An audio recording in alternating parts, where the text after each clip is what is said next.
नमस्कार, कोमल रेसिपीमध्ये तुमचे मनापासून खूप खूप स्वागत आहे। आज आपण येथे आलूचा पराठा कसा करायचा आहे ते बघणार आहोत।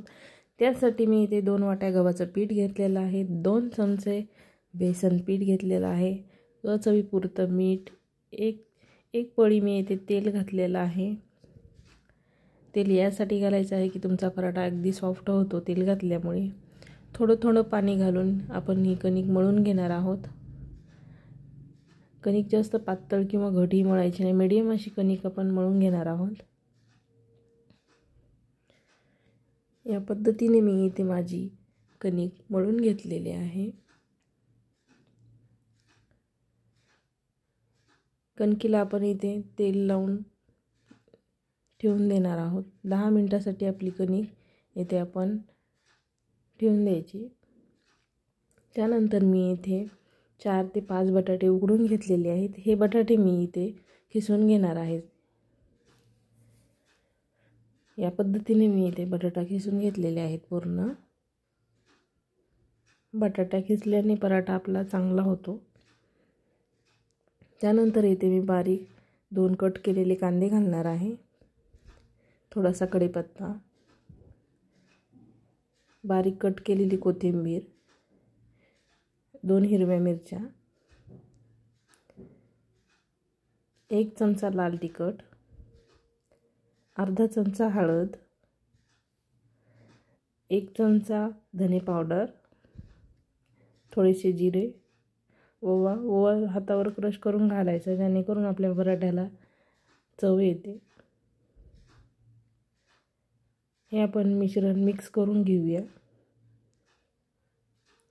हातानेच मिक्स करायचं जेणेकरून चांगलं एकजीव होतं।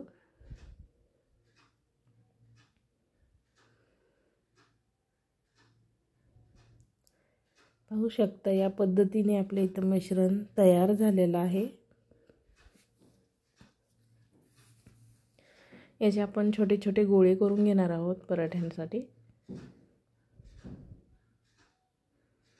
या पद्धतीने मी सर्व इथे गोळे तयार करून घेतलेले आहेत। आपले इथे 10 मिनिटं झालेली आहे। पाहू शकता आपली कणिक किती सॉफ्ट अशी झालेली आहे। नंतर आपण इथे आता पराठा करू। त्यासाठी मी इथे थोडंसं लाटून घेणार आहे। लाटल्याच्या नंतर त्यावर थोडंसं तेल लावायचं। तेल लावून थोडंसं पीठ टाकून आपण आपल्या बटाट्याचा सारणाचा गोळा याच्यावर ठेवायचा।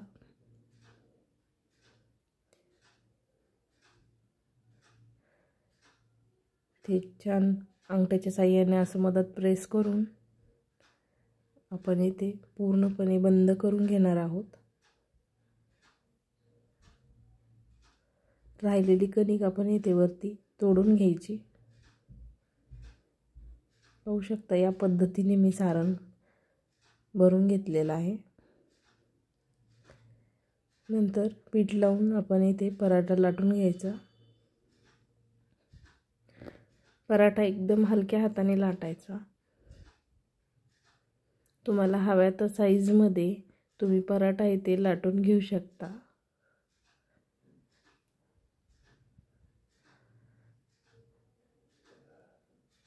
इथे आपला पराठा रेडी झालेला आहे।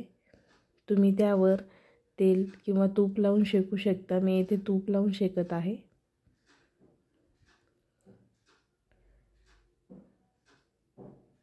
छान असा खरपूस दोन्ही साइडने भाजून घ्यायचा पराठा। येथे मी दुसराही पराठा रेडी करून भाजत आहे।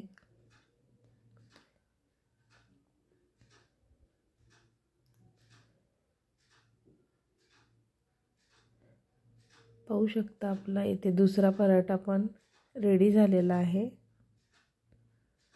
तुम्हाला जर माझे व्हिडिओ आवडत असेल तर चॅनलला लाईक, शेअर, सबस्क्राईब करत जा। येथे आपला पराठा रेडी झालेला आहे।